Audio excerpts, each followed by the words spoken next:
Hello, and welcome to the Brutal Iron Gym podcast, where our goal is to cut through the BS and deliver the brutal truth about topics related to health and happiness. Today's podcast number 2078. The topic is nutrition, and the title is Make It Easier, Concepts versus Specifics.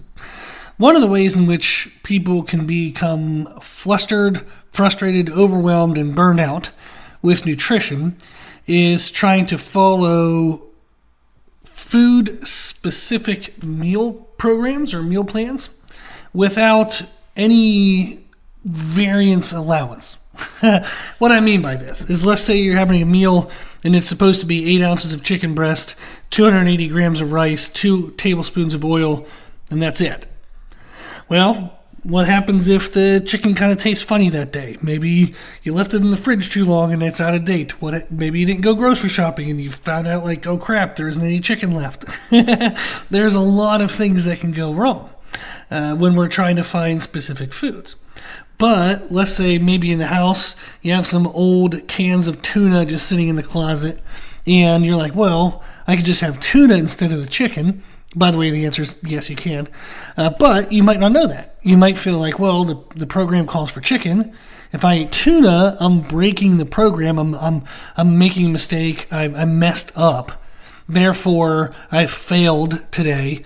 I'm going to fall behind. I'm not going to reach my goal, whether it's muscle building or fat loss.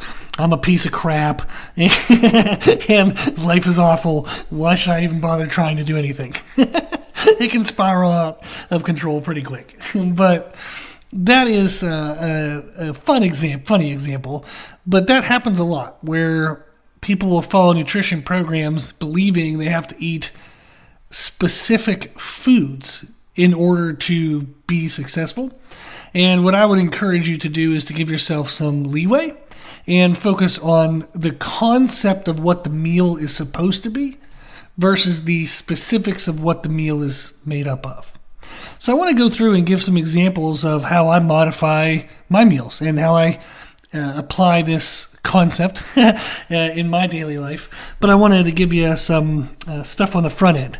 Number one is I want to bring up a podcast 1465. I do realize on pretty much every podcast platform, you're not going to be able to go back that far. That's 600 and some podcasts. So if you want to find that, you can go to our website, www.brutalirongym.com. Scroll down a little bit on the homepage. There's a podcast player. It goes back 300 episodes, but underneath it are instructions on how to find older podcasts. You can follow the instructions and just type in, search for the number 1465. You'll find it. And the podcast is titled Why Calories Always Matter. The reason why I want you to consider this is, in today's example, I'm going to be giving a lot of numbers, a lot of calorie numbers, a lot of protein numbers. And I am aware that the nutrition fact labels that we have for foods are not 100% accurate. I am aware that there's a thermic effect of food that is different depending on what foods you're having, meaning you burn different amounts of energy trying to get energy from your food. I do understand that calories, however you track them, are not going to be 100% correct. But what we're looking for when we track calories is consistency more so than accuracy. If I eat, say 8 ounces of chicken, and if I measure it and it's 8 ounces, and, in my mind, I'm like, oh, it's going to be, say, 230 calories with 4 grams of protein. And it turns out to be, it wasn't 230, it was 220. It wasn't 54 grams of protein. By the time you cook it, it denatures the protein. You're only going to get 48 grams of protein out of the blah, blah, blah. I understand all that. What we're looking for is, if every time I eat the chicken, and it's 8 ounces every time, if I find out that I'm not getting great recovery from my workouts, maybe I'm not feeling like I'm maximizing my muscle growth. I'm training really hard, but I don't seem to be growing the way I expect. Well, I can go from 8 ounces of chicken to 10 ounces of chicken. It will increase my protein. That can help workout recovery, and that can help growth. It doesn't matter if when I measure 8 ounces, it's 100% accurate.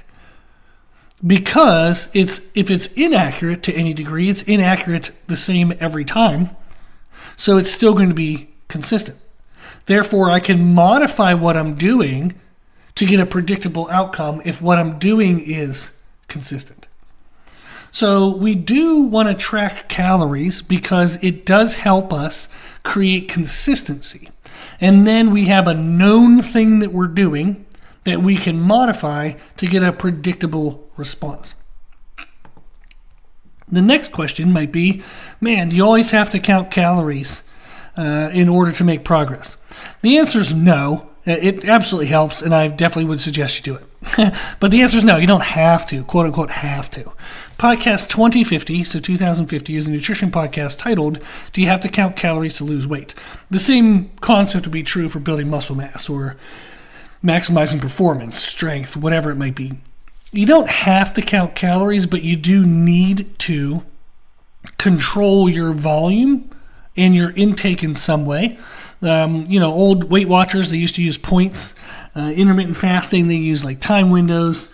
There's food restrictive type diets where you don't pick any carbs, you don't pick any fats, whatever it might be. There's a lot of ways in which various diet styles will create control, but that's essentially what they're all doing, is they're all creating control.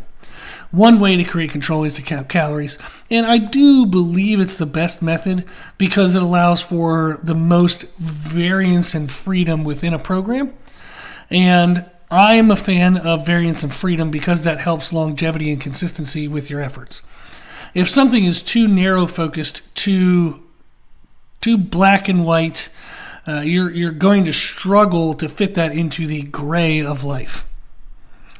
Life is a little chaotic at times, so it's helpful to have a diet style that could be modified, but can still have specificity to what you need. And that's what I believe counting calories helps people do. I've seen it happen, but there's many people who have plenty of success on a bunch of different diet structures. I just feel that for the majority of people, learning to count calories is a great start, and then they can kind of veer off and change things as they want from there. But simplifying your foods that you eat per day in the sense of counting calories, but understanding that we're looking for concepts of foods rather than specifics of foods, which I want to go through the rest of the podcast and talk about, it can allow for more variance without losing that specificity. So it can allow you to adjust to the chaos of life without losing the accuracy of what you need in order to create the consistency that you need in order to create progress. So that's the goal of today, is talking about concepts versus specifics so we can increase our consistency, which then will increase our progress. I also believe that focusing on concepts versus specifics can allow for more mental and emotional health.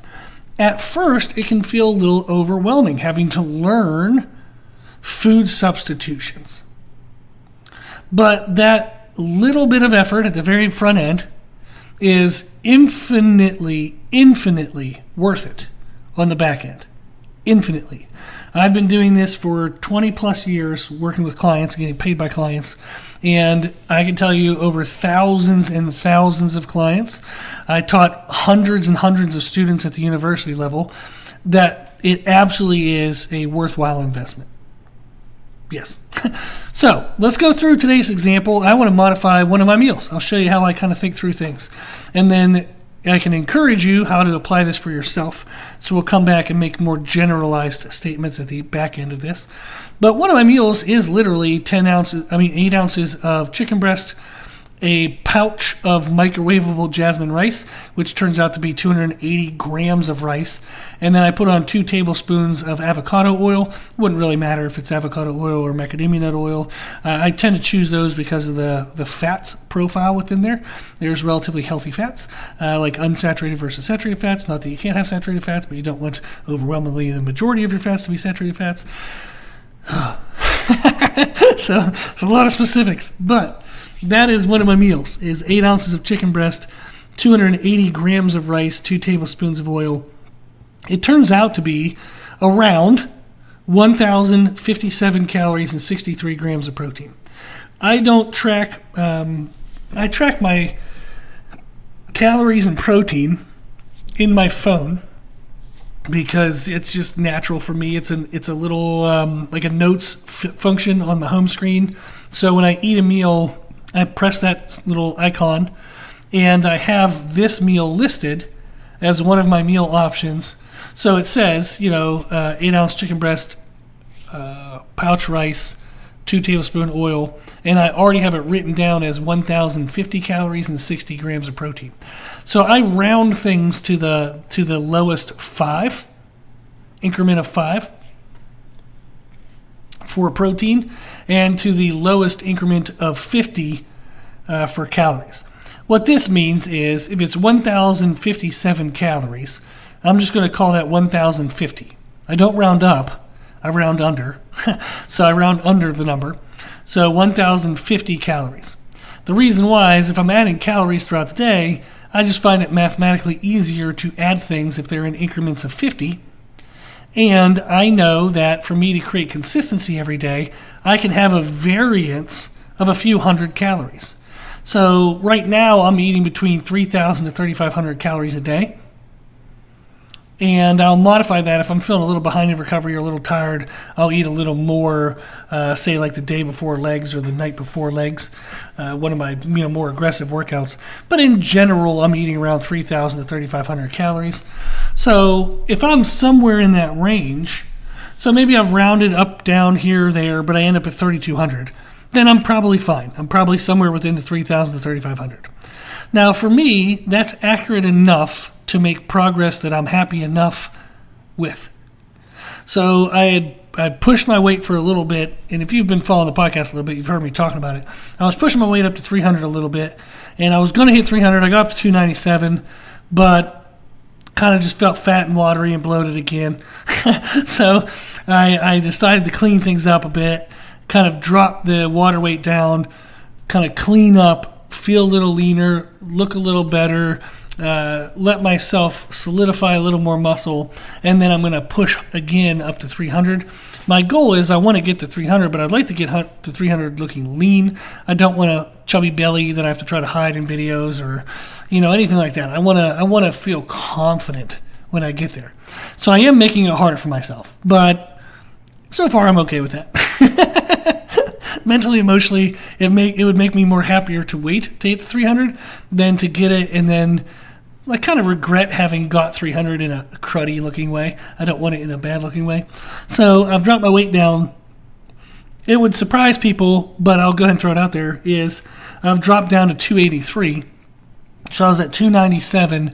I dropped down to 283 to drop the water weight to clean up a little bit.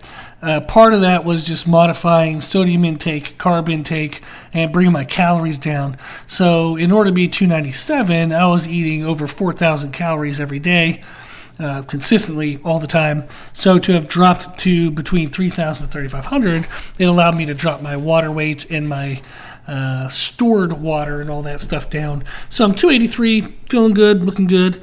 I'd like to hold somewhere around between here and probably 290 for a while, solidify that, gain a little muscle, and then push it again. But there's a little background as to the adjustments that I'll make. My body is very responsive, and I've been lucky in that way. I graduated high school at 165 pounds with more body fat than I have now. I had a higher body fat percentage than I have now at 283. I'm significantly leaner at 283 than I was at 165. So I was able to add 100 plus pounds to my body. And when I do push my food, my body responds. When I pull my food out, my body responds. It's just learning to modify that and 25 years of practice. So it's helpful and fun and exciting to know how to modify all this stuff. But that's how I was able to go from 297 down to 283 and be able to modify that and be able to play with it. So going back to the meal. The meal is 1,057 calories, but again, I said I round to the nearest 50, well, the under 50, so it's 1,050 now. And then 63 grams of protein, I round down to the closest 5, so it's 60 grams of protein. This just makes it a lot easier. So I can add 1,050 and 60 together to my other meals a lot easier than I could add 1,057 and 63 because I do a lot of it through in my head. But I have an energy drink that I drink throughout the day. Sometimes it's 200 calories. I have a protein drink that I'll drink. It's like called Clear Protein from Universal Nutrition. I tried that out because it's something you can just kind of drink. It's a very light tasting, so it doesn't feel like a thick protein powder. It's almost like a water flavoring. And it ends up being around 100 calories, 20 grams of protein. I have a tuna and rice meal that I have at times that's 850 calories and 70 grams of protein. So you can hear those numbers are all nice and rounded. So it makes it easier for me to add that up throughout the day. So that's one of the things I would do as a slight tip. I don't even have it written down as a tip, but you can do that to make things easier for you. But that meal, the specifics of that meal are 8 ounces of chicken breast, 280 grams of rice, and 2 tablespoons of oil. The concept of that meal is I'm having a protein source and an energy source. That's all that meal is. It's something that gives me protein and something that gives me energy. The reason why it's helpful to just simplify it in that way is I can now make food substitutions. So if I know my protein source, I'm looking for roughly 50 to 60 grams of protein. That would be my goal of that meal. Now I'll talk about how you can find your goals later on. But that's my goal of that meal, 50 to 60 grams of protein. That means I can get that whether it's through chicken breast, I can get it through beef, bison, tofu, turkey. You can pick whatever you want. Now if I do a lean meat, which I generally consider to be 4 grams of fat or less per 4 ounces, then I usually aim for around 8 ounces raw, and that's going to give me around that 50 to 60 gram goal. And again, those would be kind of simple choices: beef, bison, chicken breast, tofu, turkey. I could eat any of that if I want. Or I could do a fatty meat. So instead of a lean beef, maybe I do like a sirloin steak, or I do whatever, I want, that maybe chicken thighs instead of chicken breast. That would be fine, totally fine. It's going to count towards, there's going to be more calories in that than the lean meat. So for example, there are more calories in the amount of chicken thighs that would give me the 50, 60 grams of protein than there is in chicken breast. That would give me the 50, 60 grams of protein. No difference, don't care, that's fine. The reason why is because in the meal, I want something that's going to give me protein, but I also want something that's going to be energy. Energy can come in the form of carbs or fats. And if the fats are just coming along with the protein source, then it means I need to add just a less amount of other food items. So in the specifics of the meal, I had 8 ounces of chicken breast and 280 grams of rice. If I were to switch the chicken breast to chicken thighs, I would then reduce the amount of rice I need, or reduce the oil that I was eating, in order to adjust for the added calories that were coming from the chicken thighs. So the total number of calories in the meal doesn't change. Where it comes from, where those calories come from, might change. Maybe they come from the protein source, maybe they don't. But that's the idea, is if I'm eating a meal and it has 8 ounces of chicken breast, it doesn't have to be chicken breast. I can substitute a different meat in, like I can substitute tuna if I want to. I used to eat grass-fed bison when I got it super cheap up in Pennsylvania. Loved it. It was great. It was like $3.50 a pound. Ridiculous. Now that stuff's probably like a gajillion dollars a pound. So I don't eat that as much anymore. So now I usually use tuna and chicken breast for the most part. But that is a quick and easy substitution.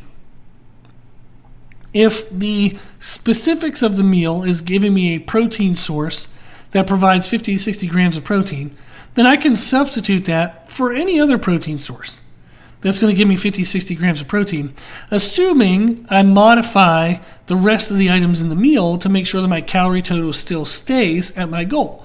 So for me, that meal goal is 1,050 calories.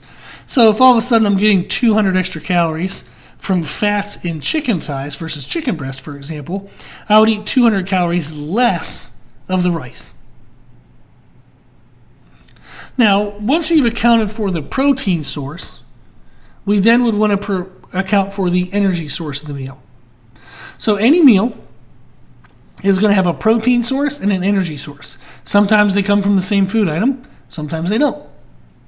But the energy source is just, I would eat whatever I needed to reach the calories I needed. Whether it's 100 grams of carbs or 30 grams of fat, whatever, you can modify all of that. So 400 divided by 9, 44. So it could be 100 grams of carbs, it could be 44 grams of fat, tomato, that kind of thing. You can learn more about which is better for you, fats or carbs, in podcast 1878. It's literally titled that, which is better, fats or carbs. You're going to find out, if you listen to that podcast, that it's preferential, individual choice, and it kind of goes meal by meal. If I have a short time window between meals, or I want the energy from that meal to digest very quickly and be available very quickly, I'm probably going to focus on carbs. If I have a longer time between meals, I want the energy source to digest slower, I'm probably going to focus on fats. But I can focus on a blend of those. That's totally fine. I can, favor more carbs, more fat, less fat. I can be exclusive to one of them or a mixture of both. Frickin' doesn't matter. Just whatever fits best for that meal at that time. If I'm eating something right before a workout, I probably don't want to eat something high in fats, especially if it's a weight training workout. Where you're not going to be using fats as a fuel source, then you definitely don't want to do that because the fat's just going to sit in your belly and you're going to be upset and just feel like crap. You're going to have no energy. But do I want to down 100 grams of sugar if I'm going to go do like a 3-hour run? Probably not. So it really depends on the type of training you do, would help you decide which type of energy source you want, whether it's fats or carbs. But podcast 1878 would help you decide that. For carbs, I'm choosing rice in that meal, just simply because I can microwave the rice in 90 seconds and start eating it. But I could choose beans, breads, pasta, potato, tortilla wrap if I wanted to make, a taco or something. All those would be totally fine. Any other carb source you can think of. Fats could be avocados, nuts, oils, whatever. The idea is you're accounting for the remaining calories. Once you've figured out how much protein you need, how many calories you're going to get from that protein source in order to get the grams of protein that you need, you then figure out, okay, well, how many calories do I have left in the meal? So if my protein gives me 250 calories, and my goal is a 500-calorie meal, then I have 250 calories I can make up in my energy source, whether that's carbs or fats or both. So the energy source, the carbs and fats, just make up the remaining calories once you've figured out what your protein source is going to be. Now, where do vegetables fit in? The calories of vegetables count towards your meal total. They would count as an energy source. But they're more so how I kind of think of them as using for volume and filler. So for me, 8 ounces of chicken breast, 280 grams of rice, and 2 tablespoons of oil is a lot of food. That's as much food as I want to eat. I don't want to eat any more food. So I do not want to replace some of my rice calories with vegetables and have an even larger volume of food to eat. That would be miserable. Not interested in that. But conversely, my wife Meredith is prepping for a show, and at night, one of her meals is 6 ounces of chicken breast, 140 grams of rice. Now, sometimes she would look at that meal and be like, that's just not going to feel like enough. If I ate that, I'm going to feel like I'm still hungry. So we'll substitute some of the rice for vegetables. And the benefit of that is it helps increase the size of the meal for her so she feels more full after eating that food, eating that meal. She can feel fuller all the way up to bed, go to bed feeling like she still has a full stomach rather than being ravenous and super hungry. So vegetables, since they're so low in calories for the volume that they equate to, you would use that to modify the size of the meal. If I want a bigger meal, I'm going to include more vegetables. If I want a smaller meal, I'm going to include less vegetables. So that's essentially the concept of putting together a meal. You want something that provides protein, and then you want something that provides energy. How much protein you need depends on your daily goals. How much energy you need depends on the calorie limit for that meal. So how do we figure all this out? One of the podcasts that would be super helpful to listen to, and I know I'm always giving you guys more to listen to, but if you're listening to this, you're probably at least interested. So you might want to check out the other podcasts. But podcast 1757 is a nutrition podcast titled Using Time Blocks for Easier Macronutrient Tracking. If you followed the podcast at all, you'll know that like you're probably, frustrated or annoyed or bored or just tired of hearing me talk about this, but it's helpful.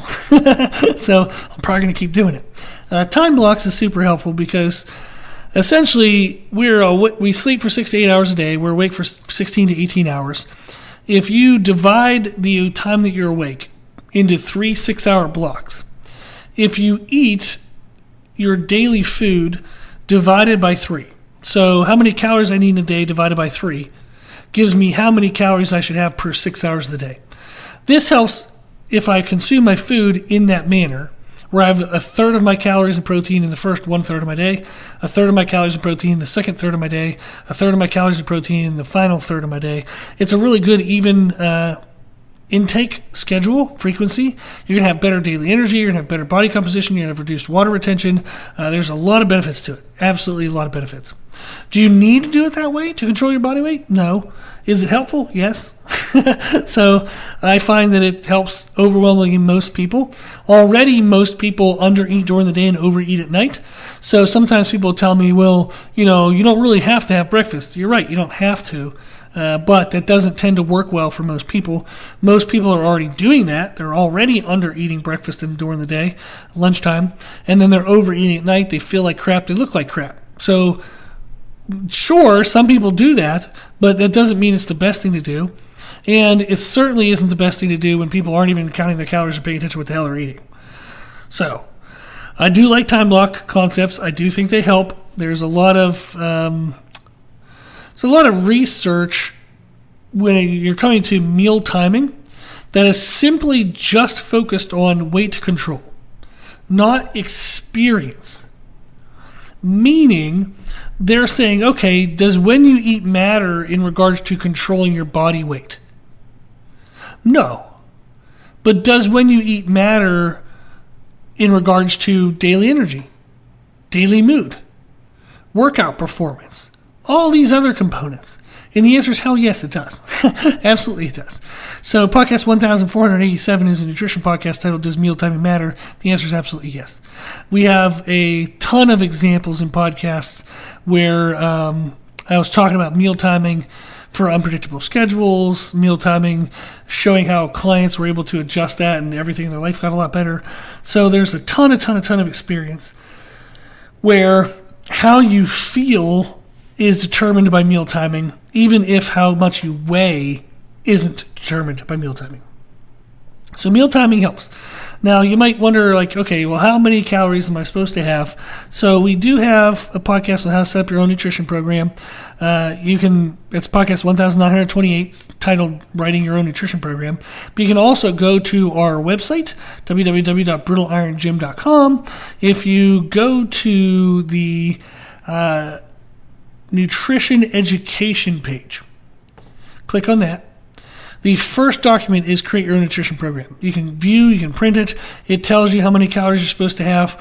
I'm going to throw out a ballpark number just to give you an idea. It's your lean body weight times 13. There's an enormous variance in that. But that at least gives you an idea. And then you can check out that free document on our website if you want to learn more specifics on how to modify that for you, depending on your activity level, exercise level, lean mass, all that good stuff. But that is on the website on the nutrition education page. We also have documents for arthritis, cholesterol, diabetes, recovering from an eating disorder, a whole bunch of other good stuff in there that would be hopefully helpful if you're looking for it. So that's what you want to do, is figure out how many calories, how many grams of protein do I need per day, divided by 3. So per 6 hours, that would be how many calories of protein you need. So if my goal is 3,000 calories a day, I need 1,000 calories per 6 hours. If my goal is 240 grams of protein a day, then I need 80 grams of protein per 6 hours. Right? So now I know, okay, per 6 hours, I need 1,000 calories and 80 grams of protein. Am I going to get that one meal, or am I going to divide that across 2 meals, or maybe 1 meal and a snack? However I do that, totally fine, doesn't matter. I would just put together my meals focusing on that. Say, okay, well, if I'm going to have 1 meal in these 6 hours because I'm busy, I'm going to do some other things, how much protein do I need? Well, I need that 80 grams. Okay, what do I have in the house that would give me 80 grams of protein? So for me, chicken breast is in the house, tuna is in the house. That's pretty much all we got in the house. My wife has cheese sticks as a snack, but I'm sure as hell not eating enough cheese sticks to get 80 grams of protein. Not going to happen. So it would just depend on, okay, what is a food source that gets me where I want in the volume and the amount that I would want? So I don't want to eat 80 grams of protein of cheese sticks, but I will eat 80 grams of protein if I need to of chicken or tuna. Or what is nice to know is the rice that I have provides 9 grams of protein. So you do sometimes get protein from your carb and fat sources, and you can add that towards your total protein. That would be totally fine as well. So you might not need as much of the protein item food as you believe you do if your carb and fat foods have protein in that as well. But that's the idea. When I'm putting together a meal, what's going to give me the protein I need? Then how many calories do I have allowed for this meal? And what are my energy sources, carbs and fats, that are going to get me the rest of the way calorie-wise after I've counted for my protein item to that meal total? So again, maybe my protein item gives me 250 calories. My meal total is 1,000, so I get 750 calories of some energy source. Carbs, fats, mixture of both, whatever, doesn't matter. If I'm going to be highly active, I want to focus more into carbs. If I'm inactive, I want to focus more into fats. So that's the concept of putting together meals. So the specifics is 8 ounces of chicken breast, 280 grams of rice, 2 tablespoons of oil. But I could have just bison and potatoes. I could do a tofu on pasta. I could make lean ground beef tacos in tortilla wraps. All that is fine. Those are all fine substitutions. They would be the exact same thing in regards to calories and protein if I equate for how much of those things I would need, serving sizes, portion sizes. But those are all totally fine meals. Knowing that is very helpful, because what if I don't have chicken in the house? Or what if I'm out at a restaurant? And I'll look and see, okay, well, what do they have versus what I need? So maybe your meal's normally beef, but you go to an all-chicken, like a Viva Chicken restaurant. Well, you're screwed. Viva Chicken doesn't have beef. So you got to figure out how to have chicken. But that's the idea, is understanding concepts versus specifics actually makes it easier. I do realize that potentially listening to today's podcast could make it seem very complex and complicated. Hopefully, that wasn't mostly dependent on the delivery. It's just simply learning that you can substitute things can be challenging, because it now brings up that question is, did I substitute it correctly, right? But that's the idea. How do we know if we did it correctly? Did I come out with the same amount of calories and protein as the other meal? So if I have, like lean ground beef tacos, did I come out of that meal with the same number of calories and protein that I would have if I ate the chicken and rice? If the answer is yes, then I did great. Done. That's it. That's all.